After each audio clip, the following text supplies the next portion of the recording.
Edward II has just become king after the death of his father, and he immediately summons his exiled favorite, Piers Gaveston, to the court. This does not make the nobles of the court happy, as they see Gaveston as basely born and their own influence suffering in light of his. In particular, Mortimer, Jr., and the Earl of Lancaster mount an offense, taking their complaints to the king. Edward cares not, and happily welcomes Gaveston home. The nobles threaten Edward that he cannot have his minion here, and Edward is astonished at their audacity. Nevertheless, he keeps Gaveston by his side and even strips the Bishop of Coventry, who'd been responsible for Gaveston's exile, of his property and tokens of office. Opposition mounts as the nobles gather together with the Archbishop and discuss Edward's behavior. The Queen also mourns her husband's preference for Gaveston, and implores them to do something but not to hurt the king.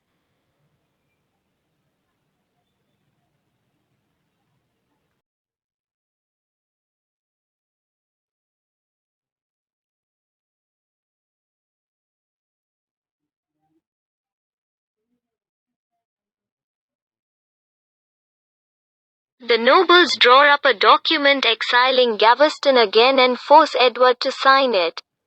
He does so reluctantly, knowing he has few options, but whispers to Gaveston that he will figure out how to bring him back. The Queen is glad Gaveston is gone, but realizes that Edward is now treating her horribly because he is so angry.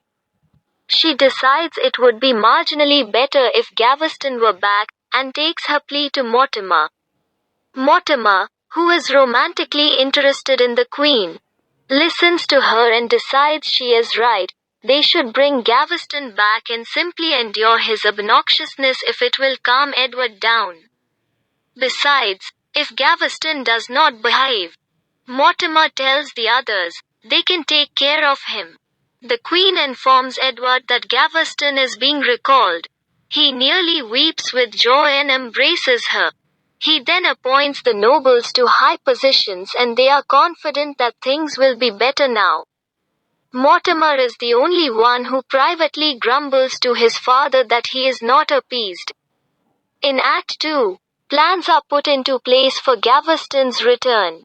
Edward already starts to show himself distracted, telling his advisors that he does not need to focus on the King of France's landing in Normandy at the moment. Gaveston arrives and the two men embrace, but without warning. Lancaster and Mortimer draw their swords and proclaim Gaveston a traitor. Mortimer wounds him. Edward screams that they will pay. Mortimer contents himself that he has done the right thing and he expects the king to do the right thing as well. He asks Edward to help ransom his father who has been taken prisoner by the Scots, arguing that since Edward sent him there it is his responsibility. Edward refuses, and Mortimer hotly denounces him and his false reign. Edward is furious at the nobles' behavior, especially Mortimer's. He is also frustrated with his brother Edmund, the Earl of Kent, who does not seem to be supporting him as he should. He takes two new allies, though, in Spencer Jr. and Baldock, men of his niece's father. He decides to marry Gaveston to his niece and elevate Spencer and Baldock. The nobles refine their plan to take Gaveston, and even the Queen has to acknowledge it might be the right thing to destroy him since her marriage is so fraught. Thus, she tells them where the king and Gaveston are. The nobles find Gaveston and apprehend him. A message comes from the king asking to see Gaveston one last time before he is put to death, and the nobles scoff that this cannot be the case. Pembroke, however, says he will take this responsibility on. In Act 3, Spencer counsels Edward to fight the nobles, to which Edward agrees. He sends his wife and their son, Prince Edward, to France to curry favor with the king. Not long after, he learns that Gaveston is dead and subsequently collapses in despair. He vows revenge. A herald from the nobles arrives and asks Edward to get rid of Spencer and Baldock, and, if he does, he can continue to rule and the conflict will be avoided. Edward refuses. A major battle commences and most of the nobles are captured. Some are executed, and Mortimer is put into the tower. Edward is triumphant, and makes sure to seal his revenge against the Queen by sending money to France to turn all the lords against her. In Act 4, Kent regrets leaving Edward and Mortimer escapes from jail.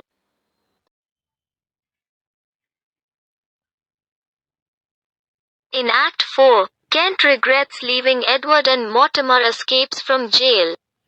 The Queen has a hard time finding friends in France and no longer takes her husband's side. She is cheered when she sees Mortimer is out and that Sir John of Hainault has promised to deliver friends and allies to her and the prince. Edward thinks that he has triumphed over the Queen and Mortimer, as the Queen has gotten no aid and Mortimer is incarcerated, but he soon learns Mortimer is free. A massive battle takes place and Edward's side loses. Edward, Spencer Jr., and Baldock flee to an abbey to seek solace from the abbot and the monks. Unfortunately, a Moor recognizes them and turns them over. Edward is thrown in a cell and the other two are killed. In Act 5, Edward is told he must yield his crown. He is reluctant to do so, but concedes when he learns Prince Edward's claim to the throne will not be honored if he does not resign. Mortimer and the Queen, who are now sexually and politically involved, put Matrevis and Gurney in charge of Edward, telling them to take him to Killingworth and treat him abominably. Prince Edward is made King Edward III after his father's resignation, and Kent is made his protector. Kent, who despises Mortimer and realizes he should have stayed loyal to Edward, tries to rescue his brother but is captured and brought before Mortimer, the Queen, and Edward III. Mortimer orders him to be killed but Edward III argues for his life. Mortimer now takes the role of protector and Kent is sent to prison. Mortimer knows he must get rid of Edward or his position will be more and more tenuous. He engages the services of Lightbourne, an assassin. Edward languishes in deplorable conditions in his dungeon. Bemoaning his fate, he is not long for the world, though, because Lightbourne soon arrives, smoothly lying to the former king that he is here to comfort him, not harm him. Regardless of his words, he stabs Edward with a red-hot poker and kills him. Gurney kills Lightbourne and flees. Matrevis comes to the court where he tells Mortimer and the Queen Edward is dead.